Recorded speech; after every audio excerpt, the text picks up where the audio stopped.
What's up, Digidestins? This is Kyle D, better known as RideMyAvatar, and today I'm gonna go over none other than BT-12's across time top 10 cards of that set. So without further ado, let's dive into the video and talk about it, shall we? So first off, what we're gonna talk about is none other than the number 10 slot. And that's got to go to the level 4 Digimon that is able to play their corresponding tamers, even up to the point with Shoutmon King version, which can play up to 3 different tamers for an on play or when digivolving. So this started off a introduction into being able to play their corresponding tamers if they aren't already on the board.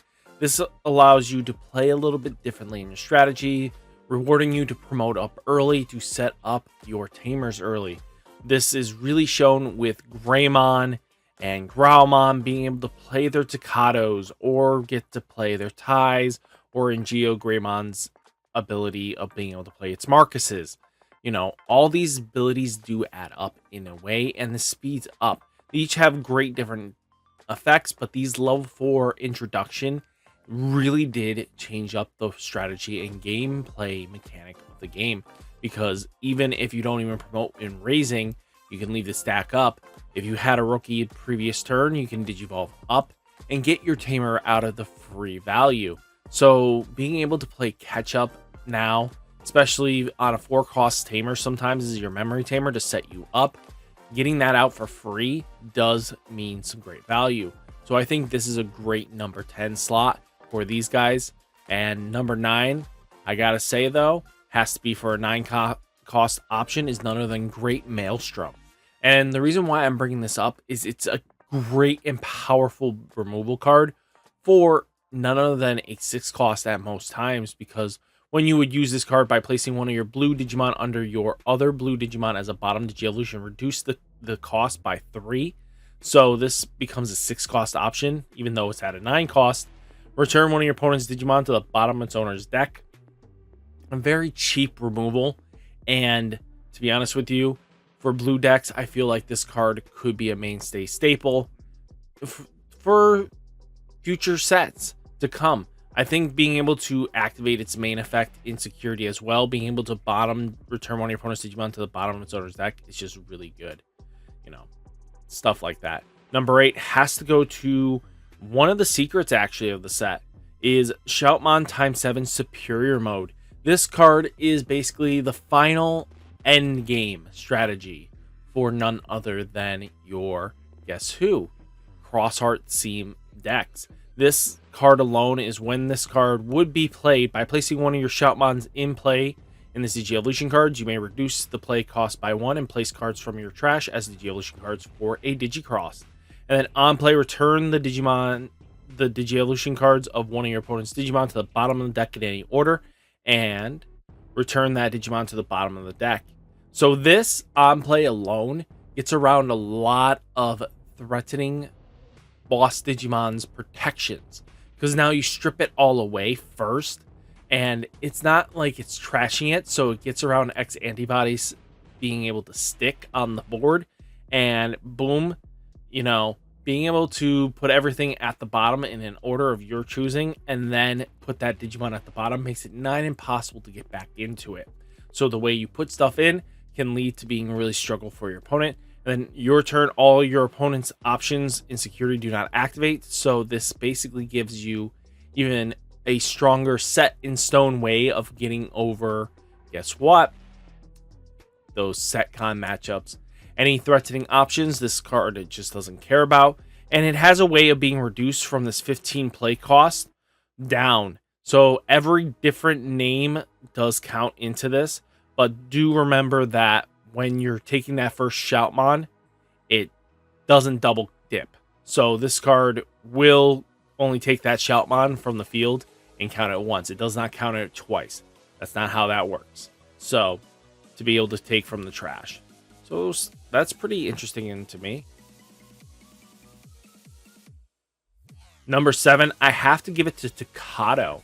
So this is one of the few tamers in the set that I think really pinnacleize what the strategy needed to have a decent get back in, especially with how the Beelzemon line is sometimes struggling once that first stack gets removed. You're kind of, if you don't have a way of getting back into it, it really does play a troubling catch-up game. Takato allows you to at least get back into it.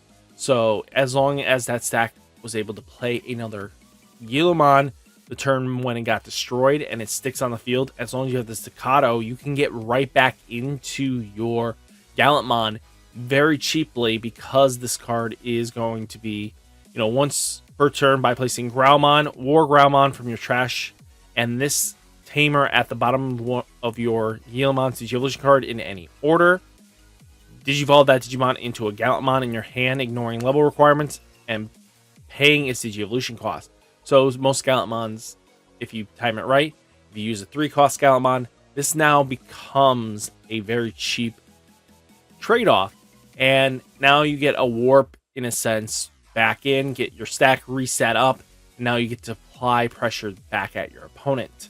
And then that Digimon gains 2000 DP for the turn, making it a really stronger Digimon to be able to deal with threats. So Takato is basically what this deck needed for sure. I think it's a very interesting way of seeing how the format's going to change up. And I think Takato is one of the very key pieces of that. Next one we're going to talk about, though, is Marcus Damon. So Marcus introduced a new way of strategizing for Yellow, actually. Yellow hasn't had anything different and unique for a bit. It's really been kind of just thinking of Yellow Hybrid constantly, because there hasn't been another strategy since then that can actually keep up with the format. Well, here comes Shine Greymon and Marcus. Shine Greymon isn't really worth mentioning here, but it's really mostly because of the Marcus here. So starter main phase, if you have a Digimon with Agumon or Greymon in its name, by paying 1 memory, this tamer is also treated as a Digimon with 3000 DP and cannot Digivolve for the turn. The deck centralizes on basically using Marcus to punch into your opponent. So basically Marcus can battle for you in a way very differently, and especially since its ultimate lines can basically guarantee if Marcus dies, boom, to go into security, so that if your opponent swings back in, Marcus comes back out. And that's going to be huge. And then your turn, when this Digimon becomes suspended, one of your Digimon may Digivolve into a yellow card with Greymon in its name from your hand without paying its Digivolution cost. So if you have Rise out, you can go into Shine Greymon for free with Marcus when you swing in. So that's going to be huge, especially because how Shine Greymon interacts with Marcus in a way that makes him really threatening. So Marcus is definitely one of the top tier cards of the set, and most people are actually crying out for bans already for that deck in BT-13, and this is one of the cards they want hit. Next, though, on the list has to be UlforceVeedramon X Antibody. So this is basically the top end that Allforce kind of needed for sure. And the reason why I'm saying this is, since you had regular Allforce, the fact of one Rena, you needed Rena and Allforce constantly in hand. Now with UlforceVeedramon X Antibody, you can have, this as an option with Rena, because when Digivolving, it has an unsuspend this Digimon or one of your blue tamers, which can lead into a small loop with Rena, just being able to get another attack in, which is huge. But all turns when this Digimon unsuspends, if you have a blue tamer in play, or this Digimon has All Force in its Digivolution card, return one of your opponent's Digimon with the lowest level to their hand. So, another reason why All Force struggled a little bit in the format was because of the matchups against Black War Greymon or Greymon Tribal theme decks. They had that decent protection that they could not be you had to double bounce them, and if you couldn't do that with the first All Force, they could usually block you, and then you're kind of in a dead spot because you couldn't trade off nicely, or you unsuspend and then you lose your Digimon because of Greymon X. So, Black War Greymon X really did make it a troublesome threat. But now with All Force X Antibody, you get to bounce it off the board, but that's now depending on how the deck sets up and plays differently. If it has the Greymon X Antibody that protects with multiple bouncing, you're in a little more troublesome spot, but not as bad because they're a little bit slower now. So this deck does pick up in speed a little bit with UlforceVeedramon X Antibody. Next card, though, we're going to have to talk about is none other than Chaosdramon. So this is our number 4 pick. So Chaosdramon X Antibody is a huge improvement to the Machinedramon Chaosdramon line. So why am I talking about this? So Digivolve 2 from a Machinedramon or Chaosdramon. So this helps out huge. But start of your main phase, place 1 Digimon with Cyborg or Machinist traits from your trash at the bottom of the Digievolution cards. So this card constantly recycles in lost pieces that you are using to help prevent you from losing. But all turns, this Digimon gains all effects of Machinedramon and Chaosdramon and Digievolution cards. So this might help you proc that Chaosdramon a second time. And especially if you had to play the hide and raising game, where this Chaosdramon, you built-in raising, now promote this up, get into this Chaosdramon, now you can de-digivolve and take sources again, and that can be really huge, especially since a lot of them are, you have Chaosdramon and the BT-12 Machinedramon that both like to have when digivolving effects, and that can speed your tempo up huge. But all turns, when this Digimon would be deleted, trash the top card of your opponent's security stack. So there are trade-offs with that because Chaosdramon does get to have that protection with its regular form and with Machinedramon, which is huge. So stuff like this does add up eventually, and we're able to do some protections that way, and it's worth just playing out and seeing how Chaosdramon X Antibody does. Then we have to get into number 3, has to go to Rastamon Superior Mode. This card introduced a new way of removal in the form of when Digivolving, place one of your opponent's level 3 under one of your opponent's other Digimon as a bottom Digievolution card or under one of your opponent's Tamers.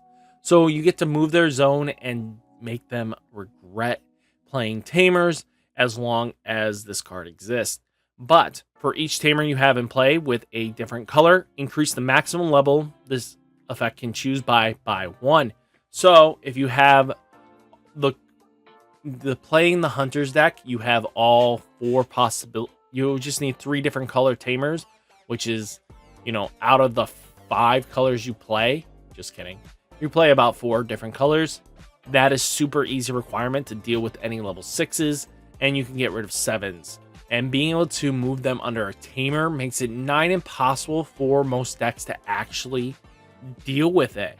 So this is really important because this changes up strategies and game plans, because now your opponent is on edge against the Hunter decks, because if they play their Tamer and then bring out their stack, it is very just a Rastamon Superior Mode food. So stuff like that you need to pay attention to. But end of turn, if this Digimon has 4 or more Digievolution cards, this Digimon can attack without suspending. So this card also gets a double attack, which is really nasty because the ability when you swing in once, as long as it's your turn, you swing in, do your checks, but then you play something past his turn, this card gets to attack again. And that's really nasty. Being able to double attack while it's just basically end of phase is ridiculous. And this is basically gets around one of the top cards of the format, I think. And we'll talk about it. And then when attacking for its inheritable, if this Digimon has save in its card text, draw a card. So that's really good to see there. Number 2, I gotta say, giving it to Beelzemon X Antibody. So when Digivolving for 1 on top of your Beelzemon, this finally gave Beelzemon the endgame it's needed for a while now. So when Digivolving, if this Digimon has Beelzemon or X Antibody's Digievolution, for every 10 cards in your trash the top card of your opponent's security stack. So we now have a Gallantmon as skill, that is really nasty to deal with. But that is just how that's going to go lethal. Being able to trash, let's say you have 30 cards in trash, that's 3 checks gone, no activation, no nothing. And if they only have 3 security left, you're getting in that lethal punch. That is huge. And then Undulation, you may play 1 Digimon card with Impmon in its name from your trash without paying its memory cost. Getting to reset up the cycle is nasty in my opinion. So Beelzemon X is definitely a good number 2 contender. And then finally, the last card we're going to talk about is a Quartzmon. So this card is a super rare, and I think it's one of the best cards of the format because the ability that it gives to white, black, and green decks are nasty. So Quartzmon's ability of Digivolving 9 from a level 5, if it saves text, is not what we're going to worry about.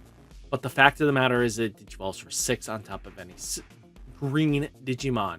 So this now opens up possibilities of, let's say, Diaboromon with Quartz Diaboromon, Quartz Eosmon. You know, any black deck can play this Quartzmon. But also, the green decks, like Bloom Hydro Quartz, get really nasty with this card because HBD is just free value. And then, even with Quartzmon, you gain the effects to deal with, you know, let's say you play it in Grandis. Grandis used to fear Setcon heavily, but now with Quartzmon, because they build a different board with tamers and stuff like that, you can apply pressure with Quartzmon in a way that your opponent is not going to like.